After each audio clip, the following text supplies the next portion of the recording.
messieurs, bonsoir. Très heureuse de vous retrouver pour ce nouveau numéro de Leitmotiv, une émission d'inspiration et de motivation. Nous recevons aujourd'hui une dame qui est une référence en Afrique de l'Ouest dans le milieu de la finance et de la microfinance. Présidente de la coalition des femmes leaders de Côte d'Ivoire, CFLC, copromoteur d'un réseau de business angels pour booster l'entrepreneuriat local. Madame Mariam Dao Gabala, bonsoir. Bonsoir.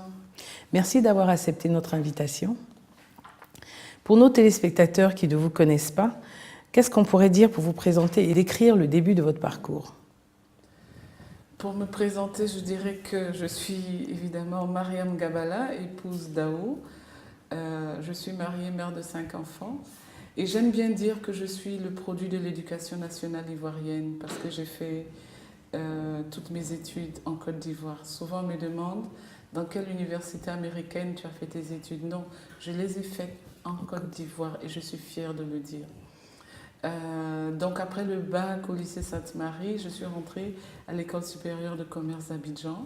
À l'école supérieure de commerce d'Abidjan, on a l'habitude d'être en pré-emploi.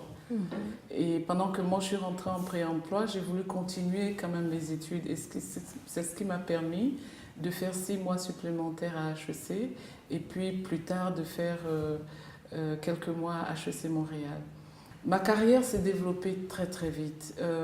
Jusqu'à je suis revenue de HEC Paris, on m'a demandé de prendre tout de suite le service administratif et financier de l'institution, qu'il fallait reformer, etc. C'est ce que j'ai accepté. Mais très vite, avant 1 an, j'ai été promue directeur administratif et financier. Ce que j'ai accepté aussi, on ne refuse pas une promotion quand on a cet âge-là, bien que c'était très dur quand même. Je voulais dire que c'était dur et je me rappelle, 6 mois après, j'avais déposé ma démission sur la table du directeur qui l'a refusée en me disant « ce n'est qu'une petite étape, tu en verras d'autres ». Parce que j'étais très jeune et ceux qui étaient là, il y en avait dedans qui trouvaient que j'étais... ils avaient des femmes à la maison. Oui, et vous étiez très jeune, mais vous en vouliez beaucoup. Voilà. Comment vous faites pour réussir à vous imposer dans ce milieu? Alors, pour s'imposer, c'est la compétence. Il n'y a pas d'autre moyen pour s'imposer, c'est la compétence. C'est-à-dire montrer qu'on n'est pas arrivé par hasard. Et je pense que c'est ce que j'ai dû faire parce que devant les levées de boucliers, il a fallu montrer que j'étais compétente. En entreprise, ce qui est important, c'est d'être objectif. Si vous avez une femme comme moi à la maison, je suis d'accord, mais elle n'est pas au bureau. C'est ma compétence qu'on demande ici, ce n'est pas mon statut de femme. Pourquoi avez-vous choisi de faire de longues études plutôt que de rentrer dans la fonction publique ou dans le privé, le bac en poche, comme toutes les filles de votre âge? Je suis une femme passionnée de nature et j'aime bien aller de défi en défi. Vous savez, j'ai décidé de le faire parce que je voulais faire autrement. Et je n'avais pas envie de me satisfaire à travailler dans une banque, etc. Parce que j'avais fait des stages déjà à la banque et je trouvais ça trop un peu monotone. Je pense que quand on travaille d'abord, c'est pas pour l'argent, c'est pour s'épanouir. Oui, surtout quand on est si jeune. Quand on est si jeune. C'est pour ça que d'ailleurs, quand j'étais directrice administrative et financière de cette institution de formation, qui était une institution africaine, j'ai demandé à faire autre chose parce que être directrice administrative et financière, dès lors qu'on a tout reformaté, je commençais à m'ennuyer. Et donc j'ai demandé à développer une carrière de consultant formateur. Le directeur a accepté. Et donc ça y est, je me suis engagée là-dedans.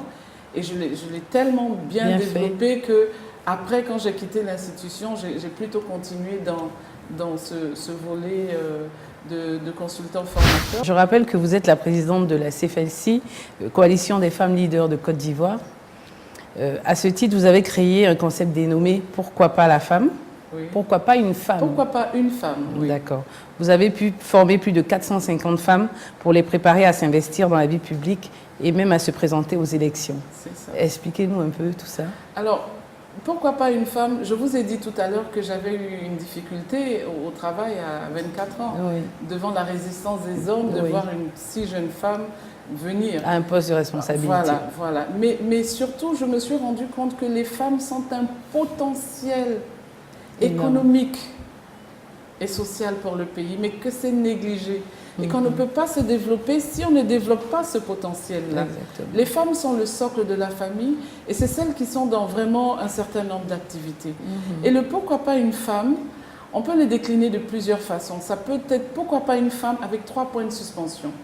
Ça peut être pourquoi pas une femme avec un point d'exclamation.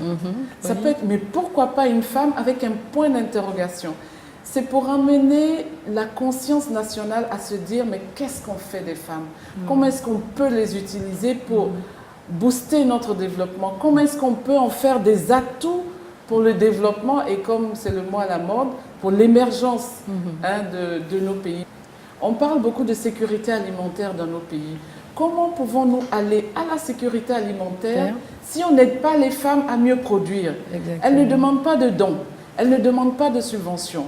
Elles demandent qu'on leur mette la ressource nécessaire à disposition pour qu'elles puissent produire mieux. Chaque piment, chaque aubergine, chaque tomate que nous mangeons est arrosée à la main. Nous sommes au 21e siècle. Est-ce que vous trouvez ça normal? Alors, Madame Dao Gabala, dans cette émission, nous avons une tradition. Nous dressons le portrait d'une personne qui se lance dans l'entrepreneuriat et à qui nous donnons rendez-vous dans 2 ans pour faire le bilan un peu de son activité, voir l'évolution.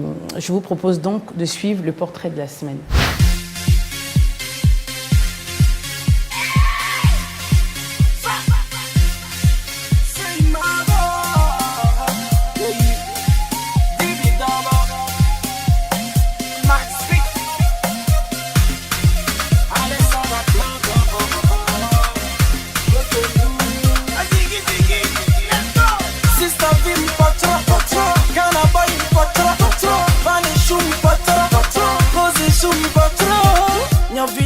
Je suis Andoche Charlemagne Amoussou, fashion manager comme j'aime bien le dire, styliste modéliste, depuis 1993.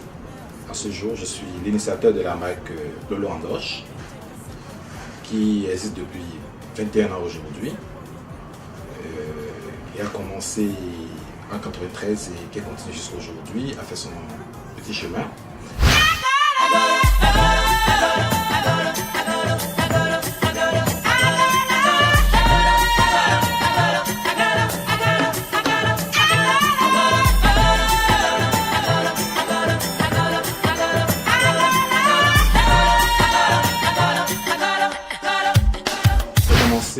Réellement en 90 dans un atelier pour m'initier un tout petit peu et tout ce que je le dessinais avec un tailleur, un tailleur que je connais bien, qui arrivait à bien réussir tout ce que je lui proposais. Au bout d'un moment, je crois 2 ans et demi après, j'ai commencé à me poser une question. Je me dis mais pourquoi en Afrique il n'y a pas de prêt-à-porter made in Afrique? Alors je lui ai posé cette question à laquelle il n'a pas pu me donner une réponse. Et moi, je commençais par faire quelques chemises que je revendais à mes amis.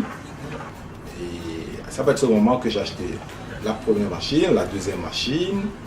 Et je me rappelle bien, un jour, il y a un ami qui vend des tissus qui m'a appelé, qui m'a dit « Écoute, j'ai des tissus, qui est un Congolais qui veut marcher des tissus, mais il cherche un bon tailleur pour les lui faire. » Alors, je lui ai fait quelques chemises à ce Congolais qui avait un hôtel, qui était très bien emballé et tout parce qu'il m'a dit qu'il allait les revendre. Alors quand je lui ai livré les chemises, il était tellement content qu'il a appelé tous ses clients pour dire venez voir du nouveau, un Béninois qui a fait comme si c'est des trucs achetés d'Europe et tout. Et ce même jour, j'avoue que c'est la première fois que j'ai eu une commande au-delà de 100 000. Il y avait une fête, je me rappelle bien, ce jour-là c'était la première fois que Adama Daeko était venu au Bénin. Alors il y a un spectacle qui doit être en direct. Après, quand j'ai fini ce défilé, en même temps,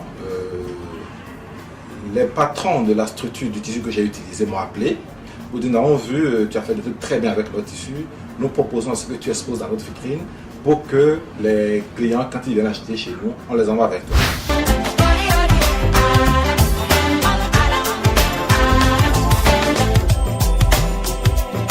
Aujourd'hui, c'est une marque qui s'impose déjà en Afrique de l'Ouest et en Afrique centrale.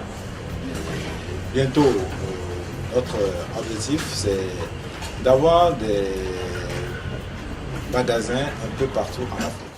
Je dirais à tous les jeunes qui sont venus après moi, c'est-à-dire après ma génération, de foncer, d'aller de l'avant, de croire en ce qu'ils sont en train de faire, parce que je me dis, la création n'a pas de limite. Je ne pense pas que moi, j'ai pu créer tout ce qu'il faut créer, ni ceux qui sont venus avant moi. Et donc, il y a encore plein de choses à faire dans la mode.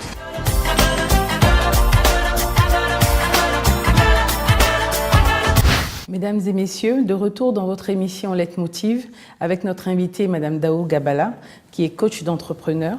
Merci de nous suivre sur notre chaîne préférée et un bonsoir particulier à nos téléspectateurs qui nous suivent depuis le Niger et la France.